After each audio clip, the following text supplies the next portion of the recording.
Hoje eu quero falar com vocês uma série de mensagens que eu vou pregar aqui, porque isso tem me incomodado. Cristãos de verdade é o tema. E hoje eu quero falar sobre diminuindo erros em busca da santidade. Vai ser uma mensagem rápida, mas se você puder anotar os versículos, compará-los depois, isso vai te ajudar bastante. Eu procuro ser bem claro, e objetivo na minha comunicação, mas eu quero abrir com a primeira carta do apóstolo Pedro, 1 Pedro, capítulo 1, verso 15. 1 Pedro 1, 15, eu vou precisar isso. Se você tiver sem Bíblia, é só olhar aí para o telão. Mas como é santo aquele que vos chamou, sede vós também santos em toda a vossa maneira de viver. Vamos lá? Mas como é santo aquele que vos chamou, sede vós também santos em toda a vossa maneira de viver. Feche seus olhos. Pai, em nome de Jesus, que teu Espírito Santo tenha a liberdade de agir em nosso meio, fala ao nosso coração, quebra, rompe tudo aquilo que não provém de ti, toda resistência, joga por terra toda distração, e que em nome de Jesus nossa mente seja capturada por tua palavra e pelo teu Espírito, para que possamos sair daqui refletindo sobre tudo o que ouvimos e podemos resolver se vamos colocar em prática ou não em nossa vida cotidiana. Te damos graças por tudo, pela oportunidade que o Senhor nos tem dado, em o nome de Jesus. Amém. Glória a Deus. Amém. Preste atenção no que o texto diz. Ele diz: aquele que nos chamou é santo. Então o texto diz que nós temos que ser santo. Porém, quando a palavra santidade ou santo, ela vai permear a nossa mente atual, ela parece uma proposta utópica, surreal, inalcançável, algo que nós não vamos conseguir alcançar. E já que eu não vou conseguir ser santo, que eu me conforme em ser um pecador. Quando a palavra santo chega na nossa mente, ela chega nos oferecendo uma mensagem de impossibilidade. E isso é verdadeiro. O texto diz: mas como é santo aquele que vos chamou, sede vós também santo em toda a vossa maneira de viver.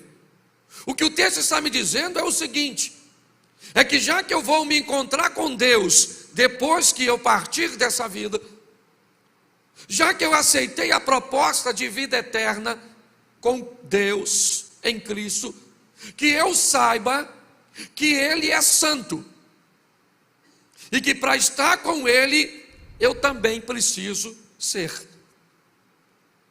Quando recebo essa informação, realmente uma série de impossibilidades e argumentos pode permear nossa mente. Mas cuidado com versículos isolados. Texto sem contexto é pretexto para heresia. Todas as vezes que alguém isola um texto, achando que ele por si só é capaz de oferecer uma verdade bíblica, a possibilidade dessas pessoas cometerem erros é gravíssima. No mínimo, você vai precisar de 3 ou mais textos que ofereçam a você a confirmação da tese cuja qual você planeja defender. Então, quando eu olho para um texto que diz que como é santo aquele que me chamou, eu também tenho que ser santo, eu preciso entender um pouco mais sobre isso. Então vamos dar uma olhada em Hebreus capítulo 12, verso 14, e vamos entender se isso é possível. Que proposta louca é essa que a minha mente acabou de ouvir? Uma proposta que eu posso ser santo, falho do jeito que sou, mas preste atenção no que a carta aos Hebreus fala sobre ser santo. Segui a paz com todos e a santificação, sem a qual ninguém verá o... Preste atenção. Nós vamos encontrar com Deus e vamos receber um novo corpo, um novo nome. Nossa estrutura vai mudar e nós vamos entrar num ambiente de santidade plena. Amém? Mas enquanto isso não acontecer, eu preciso aceitar a proposta da carta aos Hebreus. Entrar num processo de santificar, onde eu vou diminuindo meus erros. É isso. Quando a Bíblia diz, sede santo porque Deus é santo, o que ela está querendo dizer é o seguinte: entenda que há um processo, santificação, transformação. A proposta é, você aceita o processo, entra nele, e cada dia que passa, você vai diminuindo suas margens de erros. E você vai se tornando santo. Não numa santidade plena, mas o próprio apóstolo Paulo diz, reduziu seus erros basicamente à margem de um. Paulo disse que orava a Deus porque ele tinha um problema. E o que ele ouviu de Deus? A minha graça te basta. É muito importante nós entendermos porque se eu recebo a proposta de ser santo e descubro que eu não consigo ser, eu então me acomodo a ter uma vida onde Deus é obrigado a me aceitar do jeito que eu sou, sem que eu faça nenhum esforço para melhorar. Não é assim que funciona. Se esse é o evangelho que você tem ouvido, você está enganado. O processo é santificação, ou seja, é um processo onde eu vou crescendo, onde eu vou ganhando terreno, onde algumas vezes eu retrocedo, onde algumas vezes eu vou chorar porque fiz algo que fazia muito tempo que eu não fazia, mas acabei tendo uma queda. Esse é o processo. Por que todos têm que estar no processo? Porque quem está no processo sabe que perdeu o direito de julgar os outros. Porque o máximo que eu posso fazer é condenar você por um pecado que eu não cometo, mas eu também tenho o meu. Esse é o grande desafio. Mas entrar num relacionamento com Deus, achando que eu nunca vou conseguir melhorar, então você desiste de andar com Deus. Que Ele não pede para você ou a você perfeição, mas Ele pede a você e a mim aperfeiçoamento. Melhore a cada dia, seja uma versão melhor de você mesmo todos os dias. Mas qual é o desafio? É que quando olhamos para nós, somos reincidentes. Muitos de nós vivemos quase um looping diário, cometendo os mesmos erros de ontem e dizendo hoje que não vamos mais fazê-los, mas amanhã cometemos novamente os erros que dissemos que não íamos fazer e dissemos que não vamos fazer e repetimos. Depois de um certo tempo, isso se torna um ciclo vicioso e é fácil de explicar isso se você ler João 8,34. Nenhum texto explica melhor isso do que João 8. Põe para mim. Respondeu-lhe Jesus: em verdade vos digo que todo aquele que comete pecado é servo do... Em algumas traduções está escrito escravo. Mesma coisa. O que o texto está dizendo é o seguinte: aquele que comete pecado é escravo do pecado. Quem é escravo do pecado tem o pecado como senhor. Se o pecado é senhor, a tradução de senhor também traz a conotação de dono. Se o pecado é meu dono, eu sou obrigado a obedecê-lo. Por isso que eu tenho tanta dificuldade de parar de pecar. Por quê? Porque o pecado é meu dono. E se o pecado é meu dono, eu respondo para ele. Quando eu tenho um senhor, quando eu tenho um dono, eu não faço o que eu quero, eu faço o que ele quer que eu faça. Quando você tem um pecado e não consegue se libertar dele, é simples. É porque ele é seu Senhor. Então não tem essa. Ele é seu Senhor, você não fala: ah, pastor, eu não queria gostar disso. Ah, pastor, eu não queria fazer isso. Ah, pastor, eu não queria ter feito aquilo. Eu não queria. E por que você fez? Porque ele é seu dono. O pecado domina você. Enquanto ele dominar você, esse é seu discurso. Entendeu? Essa é a sua exposição. Jesus está dizendo: aquele que comete pecado é servo, é escravo do pecado. Então, pastor, como é que eu vou vencer isso? É fácil. Se você é escravo do pecado, muda de senhor. Se hoje você comete pecado, por quê? Porque o pecado é seu senhor, o que você faz? Muda de senhor. Mas pastor, como é que eu vou mudar de senhor se eu sou escravo? O escravo não responde por si mesmo. Para que o escravo troque de senhor, alguém tem que estar interessado em adquiri-lo, em comprá-lo. Porque se eu troco de senhor, aquele senhor anterior passa a não ter mais poder sobre a minha vida. E aí 2 versículos depois desse, o próprio Jesus continua falando. Põe o 36.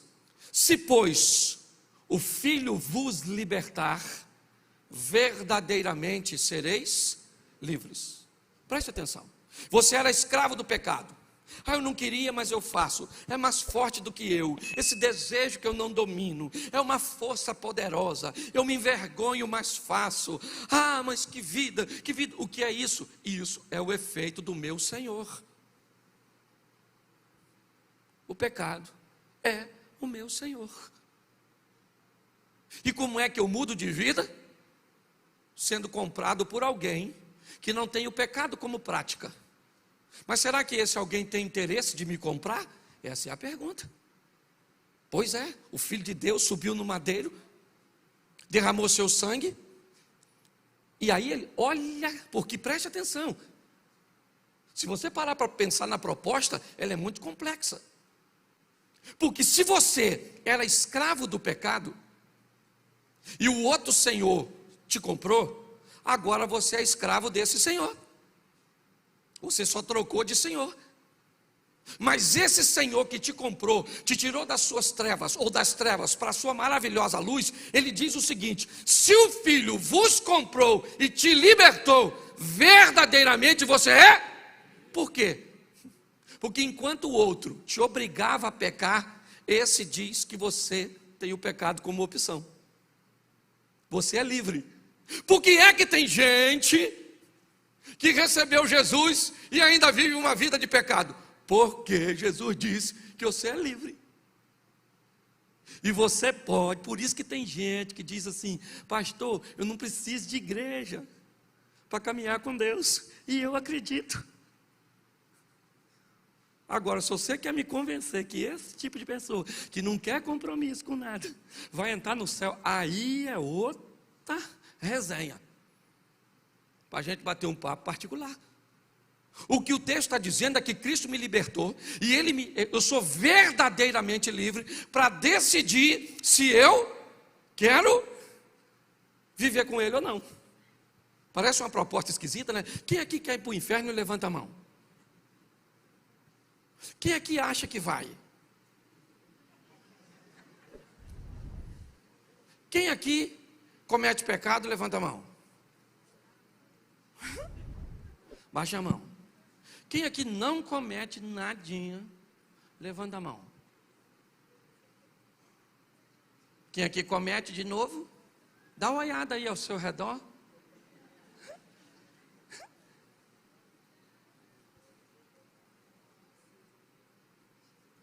O negócio está esquisito.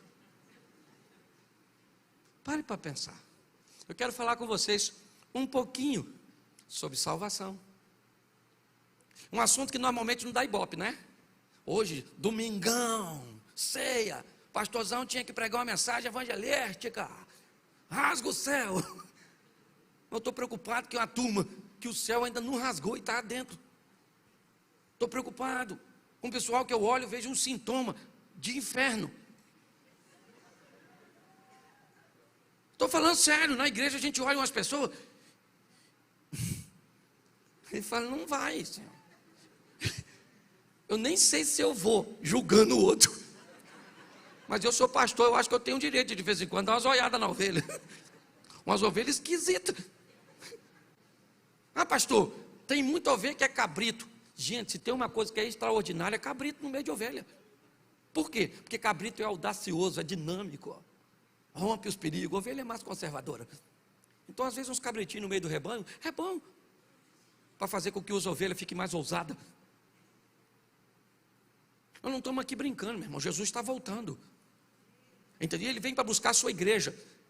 Que igreja é essa? Aquela que esteja disposta a entrar num processo de santificação. Que descubra que é difícil, mas que é possível. Que o pecado não é mais Senhor. E que o Senhor agora é Jesus. Amém? E o pecado na nossa vida se tornou um acidente e não uma prática.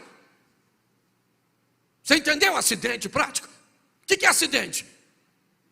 Aquilo que acontece uma vez ou outra. Oh, meu Deus, estava distraído, falei um palavrão. Oh, Senhor, louvado seja o Senhor.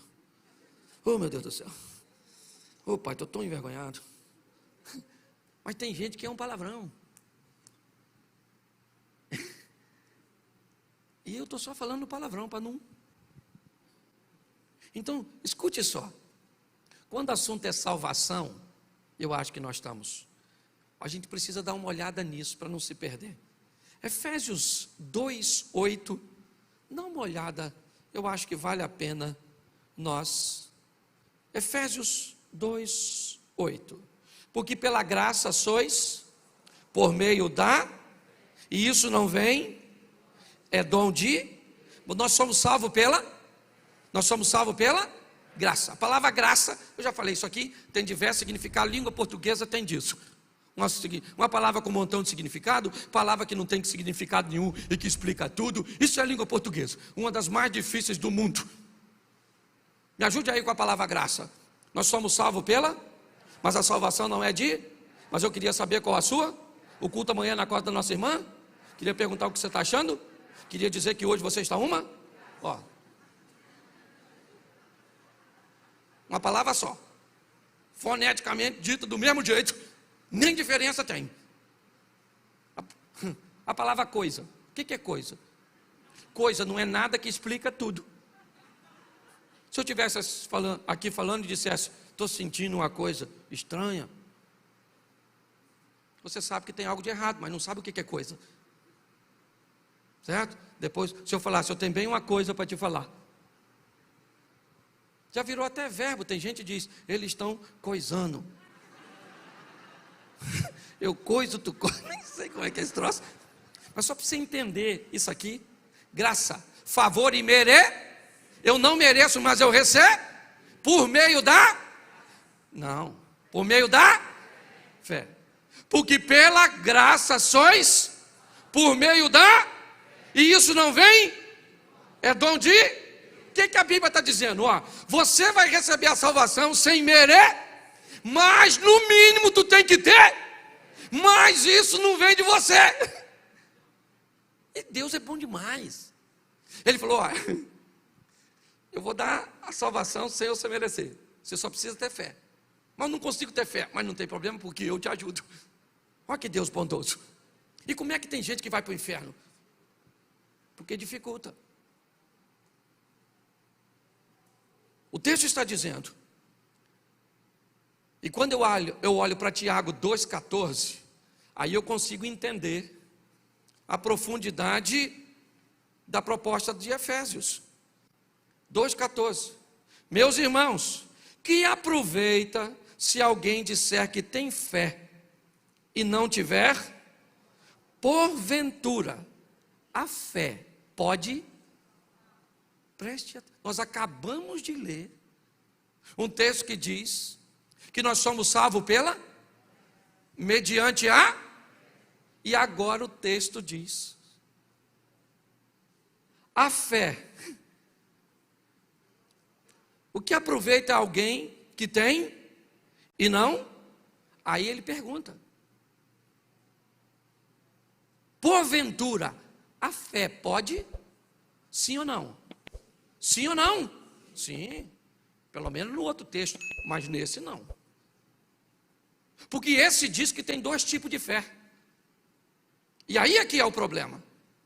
Quando eu olho o texto seguinte, o verso 17, nós estamos no 14, pula para o 17. Assim também a fé, se não tiverás, é morta em si. Aqui diz que tem duas fés, uma morta e a outra. Uma fé que gera resultados e outra fé que não gera resultados, não gera transformação. O que o texto está dizendo é que quando alguém diz que tem fé, ele precisa mostrar resultados que dê substancialização, que componha a fé. Ele não vai estar mentindo se não tiver uma fé que não transforma. Por isso que pessoas, e aí me permito, que falam que tem fé em determinadas coisas, em determinados posicionamentos religiosos, eles não estão mentindo. E aí eu corro um perigo sério de caminhar entre duas esferas. Algumas pessoas que vão olhar para a fé sem obras é morta e vêm trabalhar na igreja, tirar serviço como obreiro, cantar no louvor, pregar, dar dízimo ou entregar dízimo, entregar oferta, fazer alguns trabalhos solidários, certo? E começam a achar que a fé é uma honra. Então tá bom, me mostra. Me mostra a sua fé. Ah, eu tenho fé porque tem dinheiro. E aí, meu irmão? É esse seu valor? É isso? Você mensura, é esse o princípio que você usa? Não. Que estilo de vida você tem? Quando as pessoas falam sobre o seu nome, como é que é seu temperamento? Ah, eu sou uma pessoa explosiva. Beleza, esse é o seu temperamento. Eu quero saber que poder tem o Espírito Santo sobre sua explosão. Ah, eu sou um homem que sou tendencioso para a mulher ou para uma vida sexual. Pois é, querido, eu quero saber que poder tem o Espírito Santo sobre esse desejo seu. Ah, eu tenho desejo por isso, tá bom. Mas eu preciso saber que poder tem Deus sobre você. Porque é possível que controlemos o nosso temperamento, que controlemos as nossas ações. Ou então, nós vamos ter problemas, porque a Bíblia está dizendo que uma fé sem obras que a justifique, que a solidifique, ela é morta. E aí, a pergunta é feita e a resposta pode ser dada: porventura, as obras podem salvá-lo? Não. Mas a fé pode salvá-lo sem obras? Não. Esse é o desafio. Quando olhamos para isso, preste atenção, segunda carta do apóstolo Paulo aos Coríntios, capítulo 3, verso 18. Me parece que é um texto que está remetendo a uma situação que Moisés viveu no Velho Testamento. Mas todos nós, com cara, em alguma tradução, está lá, está com cara. Nas traduções, está rosto. Com o rosto refletindo como espelho a glória do Senhor, somos transformados de glória em glória, na mesma imagem, como pelo Espírito Santo. Eu gosto disso, deixa eu traduzir isso aqui para vocês. Mas como nós, sem máscaras, como nós, de cara limpa, entregue numa totalidade a Deus, nós vamos refletindo Deus como no espelho. É como se eu estivesse aqui, Deus estivesse aqui e você aqui. E eu olho, Ele reflete em mim, e você olha para mim e vê Ele. Quando eu vivo com Deus de uma forma descoberta, à medida que eu vou me tornando um espelho, eu vou me espelhando nele, eu olho para ele, meu comportamento muda, você olha para mim e começa a ver ele em mim. E à medida que isso vai acontecendo, nós somos transformados, preste atenção, como um espelho, a glória do Senhor. E aí nós somos transformados de glória em glória, na mesma imagem. Quanto mais próximo eu fico aqui olhando, mais eu me pareço aqui e mais você vê ele em mim, de glória em glória, na mesma imagem. Está aí, que imagem? Eu aqui. No final dessa história, eu vou tomar aquela imagem que foi entrando em mim, e agora eu me pareço com ele, na mesma imagem, e vou vivendo isso pelo Espírito Santo. Mas para me terminar, eu tenho 6 minutos, esse culto é bem rapidinho. Eu quero te explicar por que nós erramos. Se eu preciso ser santo, se esse processo de santificação é algo que é possível, como é que eu vou fazer isso? Por que é que eu erro? A Bíblia responde. Então vamos lá? Marcos capítulo 12, verso 24. Jesus está conversando com os saduceus sobre ressurreição, mas o texto vale para a gente aqui. E Jesus respondendo disse-lhes: porventura, não errais vós em razão de não saberdes as Escrituras e nem o poder de Deus? Escute isso aqui, que isso é muito sério. Vocês erram por 2 motivos, não por um, por 2. Cuidado, se caminhar para um lado só, corre o risco de continuarem errando. Segundo a Bíblia, você erra porque não conhece Escrituras e nem o poder de Deus. Tem gente que conhece muito as Escrituras e nada do poder de Deus. Tem gente que conhece muito o poder de Deus e nada das Escrituras. Quem conhece muito as Escrituras e não conhece o poder, vive uma vida sem provar os milagres e o poder de Deus. Quem conhece o poder e não conhece as Escrituras, não sabe entregar uma profecia, não sabe entregar uma revelação, não sabe nada, parece aquela metralhadora atirando, mata todo mundo. Então a Bíblia está dizendo, eu erro por 2 motivos.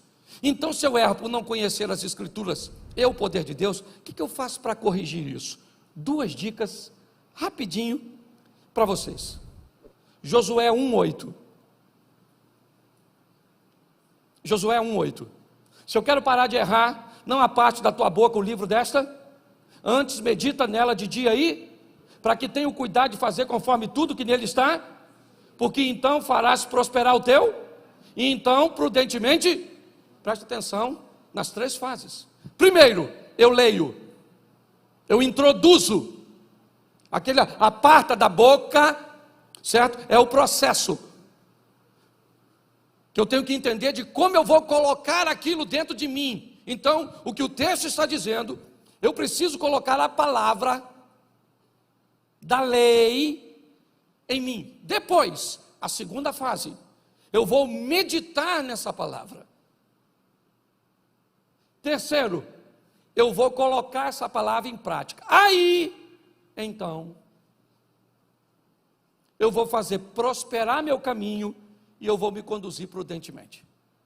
Vou mudar minha vida lendo a Bíblia? Vou. Só preciso lembrar que essa é a primeira fase do processo. Pastor, eu leio e medito. Cumpriu a segunda fase. Eu leio e coloco em prática sem meditar. Eu posso fazer uma colocação equivocada, certo? Porque eu não parei para avaliar. Eu tenho que entender que é um processo que está sendo feito para diminuir a minha margem de erro. E um deles eu preciso colocar essa palavra dentro de mim, preciso pensar o que ela está dizendo, no sentido global e no sentido particular. E depois eu vou começar a pegar essa palavra que eu coloquei dentro de mim, que eu meditei, e eu coloco ela como cumprimento da minha vida. Aí então, eu vou prosperar meu caminho. Preste atenção, caminho. Olhe bem, eu queria que você olhasse para frente, imaginasse um caminho e olhasse para esse texto. O que eu vou fazer? Eu vou prosperar para onde eu estou indo. Onde eu estou indo, as portas vão se abrir, o milagre vai acontecer, a cura vai chegar. Você está entendendo? É o meu caminho. Por isso, eu preciso entender isso. Aqui, segundo, Salmo 1, verso 1. Salmo 1. Bem-aventurado o varão que não anda segundo o conselho dos, não se detém no caminho dos, nem se assenta na roda dos. Isso aí, presta atenção. Enquanto lá no anterior eu coloco a palavra dentro de mim, no segundo conselho, se eu quero, certo? Aprender a lidar com essa situação, eu tenho que solucionar, ou melhor, selecionar um ambiente onde eu vou estar frequentando. Bem-aventurado aquele que não anda segundo o conselho dos, não se detém no caminho dos, e não se assenta na roda dos, antes tem seu prazer na lei e na sua lei medita de dia, e ele será como uma árvore plantada junto ao ribeiro das águas, cujas folhas não caem, e tudo aquilo que fizer, isso aí. O que a Bíblia está dizendo? Agora, já que conhecimento de Escritura e ambiente que frequento determina o meu conhecimento das Escrituras, vamos ver, e a gente encerra aqui, como é que é essa história de poder de Deus. Provérbios 4:23. Deixa eu te dar um outro, perdão, depois pede pessoal aí, onde está, nem sei, está na fila, tem muita gente lá fora, não sei, ok? Não estou vendo ninguém ali, certo? Se não tiver ninguém, vocês ficam para o segundo culto. 1 Coríntios 15:33, esse é genial. Põe aí. 1 Coríntios 15:33. Você lê para mim?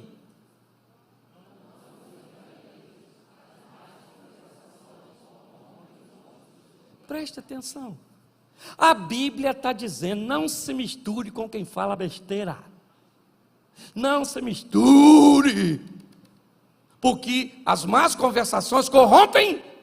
Mas tem gente que diz que isso é mentira, porque quer praticar. Quando você pratica algo que a Bíblia diz que se você vai praticar, você receberá os danos, o que você está dizendo, e eu, é que a Bíblia está mentindo, e eu sei mais. Por isso o texto começa, não vos engane. Não, cuidado com os sofismas, sabe? Aquelas coisas que parecem verdades, mas são mentiras, colocações equivocadas de meias verdades. São desafios, sabe? É como se eu dissesse assim, o amor é cego, então Deus é amor, então Deus é cego. Isso é um sofisma. Quando nós olhamos para isso, o que nós precisamos entender precisamos nos posicionar da forma correta. E o poder de Deus, pastor? Então vamos lá, 2 versículos e eu termino. Jó 42:5. O último capítulo do livro de Jó, olha o que Jó está falando. Com o ouvir dos meus, ouvi. Mas agora, como é que se conhece poder? Com experiência. Enquanto as Escrituras ou o conhecimento bíblico eu tenho na palavra de Deus, no ambiente que eu vou ter, ou que eu vou frequentar, o poder não. O poder tem experiências particulares, e esse é o grande desafio. Quem não tem experiências com Deus e não experimenta o poder, tem dificuldade de andar no trilho, porque a Bíblia diz, você erra por não conhecer as Escrituras e nem o poder. O que o texto está dizendo é simples. Eu preciso ter experiências com Deus. E de onde ela vem? Da obediência. Daniel, capítulo 3, verso 17, a gente encerra. Daniel 3:17. Amém? Eis que o nosso Deus, a quem nós servimos, é o que nos pode livrar. Ele nos livrará do forno de fogo ardente e da tua mão, ó rei. Verso 18. E se não, fica sabendo, ó rei, que não serviremos aos teus deuses e nem adoraremos a estátua de ouro que levantaste. Meu irmão, você quer ter experiências com o poder de Deus? Obedeça, porque na obediência ele se manifesta. É assim que funciona.